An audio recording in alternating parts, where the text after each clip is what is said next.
नमस्कार, इंस्पिरेशनल गुरुजी YouTube channel की एक और विशेष वीडियो में आपका स्वागत है। जैसा कि आप जानते हैं, आपके लिए इंस्पिरेशनल गुरुजी यूट्यूब चैनल पर जॉब से जुड़े सामाजिक मुद्दे, आपसे जुड़े मुद्दे हम उठाते रहते हैं। उसी तरीके की एक और खबर, उसी प्रकार की एक और खबर से आपको रूबरू करवाने के लिए मैं आपका होस्ट और दोस्त मनोज आप सबके सामने एक बार फिर हाजिर हूँ। तो अगर आप पहली बार विजिट कर रहे हैं तो चैनल को सब्सक्राइब करें, बेल आइकन प्रेस करें और वीडियो को लाइक और शेयर करें। जी हाँ दोस्तों, जैसा कि आपको मालूम है कि एचएसएससी ने junior engineer civil, mechanical, horticulture और इलेक्ट्रिकल में ज्वाइनिंग भी दे दी है, लिस्ट आउट कर दी है। लेकिन पोस्टिंग में काफ़ी जगह हमें दिक्कतों का सामना करना पड़ रहा है अभ्यर्थियों को, कुछ पर्टिकुलर डिपार्टमेंट्स में, जिसमें वेयरहाउस, स्टेट वेयरहाउस कॉरपोरेशन भी था। लेकिन वहां से एक अच्छी खबर आ रही है कि एचएसएससी की तरफ से क्लियरेंस मिल चुकी है। जैसा कि कहा गया है एचएसएससी के द्वारा कि उनकी ज्वाइनिंग अब जल्द होगी और वेयरहाउस डिपार्टमेंट भी होगी उन 7 अभ्यर्थियों की। तो एक अच्छी खबर है, एचएसएससी का धन्यवाद बहुत सारा, और इस तरह के पॉजिटिव और क्विक रिस्पॉन्स के लिए। हालांकि अभी वो हुई नहीं है, एचएसएससी की तरफ से आश्वासन मिल गया है और प्रोसेस भी फर्दर स्टार्ट हो चुकी है। तो ये तो है अच्छी खबर। अब दो न्यूज, आज एक तो न्यूज प्रकाशित हुई अखबार में जिसका सरोकार सीधा सीधा 1624 जूनियर इंजीनियर की भर्ती थी उससे जुड़ा हुआ है, और एक जो कहीं प्रकाशित नहीं हुई, डायरेक्ट कैंडिडेट्स के द्वारा मेरे पास आई और उसका जो इंटरनल उनका कोरेस्पॉन्डेंस किया हुआ था एचएसएससी और उस पर्टिकुलर डिपार्टमेंट में, तो उसकी बारे में थोड़ी सी जानकारी मैं आपके साथ साझा करना चाहूँगा। पहली बात तो ये कि एचएसएससी की जो ये भर्ती थी ये अब कोर्ट केस में फंस चुकी है।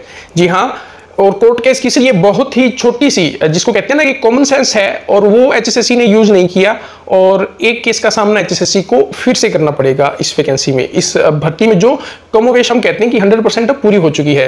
हुआ ये कि एचएसएससी की जिस प्रकार से पहले भी शेड्यूलिंग रही है कि जब आप ऑब्जेक्शन मंगाते हैं एचएसएससी आंसर की पर, तो उसको क्या वो रेक्टिफाई करते हैं, आंसर की को करते भी हैं, तो वो पब्लिक डोमेन में नहीं डालते, यानी कोई नोटिफिकेशन इशू नहीं करते उस बारे में। और इसके कारण जो नौकरी आगे स्कोर जिसको मिलता है, जो नौकरी पा लेता है और जो रह जाता है बहुत छोटे मार्जिन से, या जिसको लगता है कि मेरे स्कोर ऑब्जेक्शन के बाद इतने होने चाहिए थे, तो एक संशय खड़ा होता है और वो पैदा होता ही आया है। जितनी हम पीछे से अगर ग्रुप डी से लेकर चलें तो कम से कम ये केस तो, ये सिनेरियो तो बन ही रहा है। तो जिस अभ्यर्थी ने केस किया है उसने कम से कम एचएसएससी को एक अच्छे कोज के लिए केस किया है। हालांकि हो सकता है एचएसएससी ने आंसर की जो है वो रेक्टिफाई की हो और ऑब्जेक्शंस माने हो, कौन कौन से माने हैं ये जब वो पब्लिक डोमेन में डाल देगी आंसर की तब हमें पता चल जाएगा। और वो हमेशा से ऐसा होता आया है कि जब आपकी वैकेंसी एक बार पूरी कंप्लीट हो जाती है तो उसके बाद एचएसएससी एक तो कंप्लीट मार्क्स आपको कौन कौन से कहां कैसे मिले वो बता देती है, साथ में आंसर की भी डाल देती है,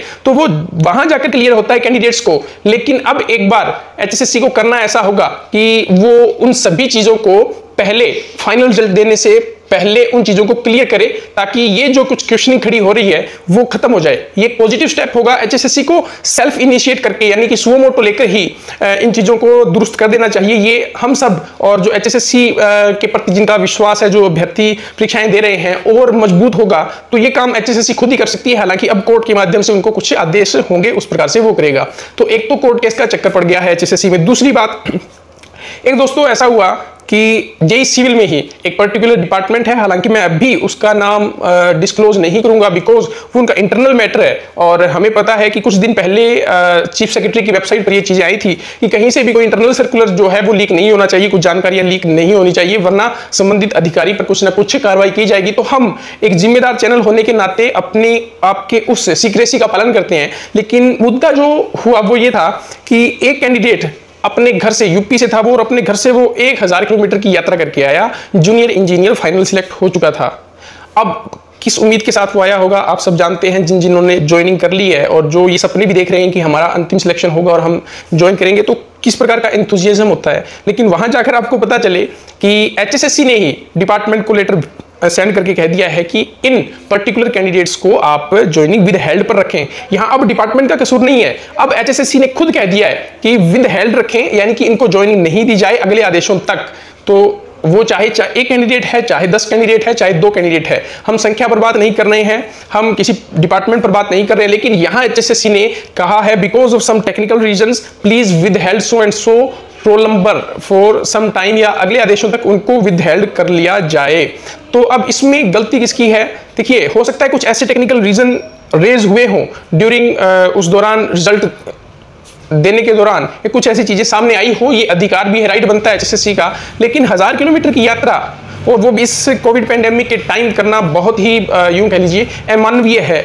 या तो एचएसएससी उनको पहले ही कॉरेस्पॉन्डेंस के थ्रू या वो पर्टिकुलर डिपार्टमेंट, क्योंकि उनके पास फोन नंबर है, मेल आईडी है, सब कुछ, उनसे कांटेक्ट कर सकते थे और बता सकते थे कि आप एक बार रुको, आपका जो ज्वाइनिंग है वो विदहेल्ड पर रख ली गई है। तो ये काम एचएसएससी इसको भी आगे फर्दर कोर्स के लिए सुधार सकती है और एक पॉजिटिव और अपने कामों को और अच्छा कर सकती है, चीजों को। और यानी कि दो मुद्दे आज हमें स्पष्ट मिले कि एक तो आंसर की जो है वो जैसे ही आप ऑब्जेक्शन मांगते हैं उसके तुरंत बाद 10 दिन 15 दिन यानी फाइनल रिजल्ट से पहले आपको आंसर की अपलोड करनी जरूरी है। ये एक पॉजिटिव स्टेप होगा एचएसएससी के द्वारा। दूसरा, इस प्रकार से अगर आप किसी को विदहेल्ड रखते हैं फाइनल ज्वाइनिंग से पहले, तो आप उनको तुरंत फोन के द्वारा सूचित कर सकते हैं। आजकल के डिजिटल इंडिया के इस युग में वो कोई बड़ा मुश्किल काम नहीं है। अब तीसरा मुद्दा जो हमारा आजकल चल रहा है, बहुत ही अच्छा और एक इनिशिएटिव है दोस्तों, सोचने वाली बात है। जो जेई में अब कैंडिडेट सिलेक्ट हो चुके हैं वो अब नहीं आएंगे क्लर्क में, यानी रिवर्स नहीं आएंगे अपने पद से, अपनी पोस्ट से। तो वो अब फोरफिट करना चाहते हैं सोशियो इकोनॉमिक क्राइटेरिया के सीरियल नंबर 3 के में जो कहा था विदाउट जॉब वाला जो मामला है, उसमें 5 नंबर जो है वो फोरफिट करना चाहते हैं। और उसी के तहत अब बहुत से कैंडिडेट अपने लेटर भी सेंड कर रहे हैं। मैंने कल एक टेलीग्राम ग्रुप में जो सोशियो इकोनॉमिक क्राइटेरिया के लिए बना हुआ है उसमें एक लेटर बनाया था, जो आप फॉरवर्डिंग है वो आप साथ में लगा सकते हैं और एनेक्सचर E1 डाउनलोड करके आप एचएसएससी को भेज सकते हैं। ये बहुत आपका आभार होगा। बहुत से कैंडिडेट जो वेटिंग लिस्ट में आने हैं वो ज्वाइन कर लेंगे और जो नहीं लगने हैं वो वेटिंग लिस्ट में आ जाएंगे, तो एक उम्मीद उनके लिए बनी रहेगी। तो ऐसा आप कर सकते हैं, आप सब जुड़ सकते हैं। और एचएसएससी से भी दरख्वास्त है कि इन चीजों को थोड़ा सा, इस फंक्शनिंग को थोड़ा सा स्मूथ बनाया जाए और जो एक बार जो लग जाए उनको जब ज्वाइनिंग हो या कुछ और उस टाइम उनसे फिर लिया जाए कि आपका कहीं एचएसएससी में कहीं और तो सिलेक्शन नहीं हो रखा, फाइनल सिलेक्शन हो चुका है, तो हम अगली भर्ती में आपको मार्क्स दें या ना दें, उस टाइम वो किया जा सकता है। ये एक अच्छा सुझाव हो सकता है। तो अगर एचएसएससी माने तो फंक्शनिंग और स्मूथ हो सकती है और कैंडिडेट्स को इतना जो एक मेंटल ट्रॉमा फेस करना पड़ता है उससे बच जाएंगे। और ये जो भागदौड़ होती है इतनी गर्मी में और खासकर इस पेंडेमिक टाइम में, इससे भी बचा जा सकता है। और एचएसएससी की जो छवि है वो भी अभ्यर्थियों में, पूरे आम जन में सुधरेगी। तो उम्मीद है ये वीडियो वहां तक पहुंचेगी और इस पर पॉजिटिव रिएक्शन लिया जाएगा। अगर आपको ये वीडियो पसंद आई है दोस्तों तो चैनल को सब्सक्राइब करें। इसी तरह की वीडियो पाने के लिए मैं आपके सरोकार से जुड़े जो भी वीडियो हैं, जो भी आपके हित से जुड़े वीडियो हैं, वो आपके लिए लाता रहूंगा। तब तक इजाजत दें।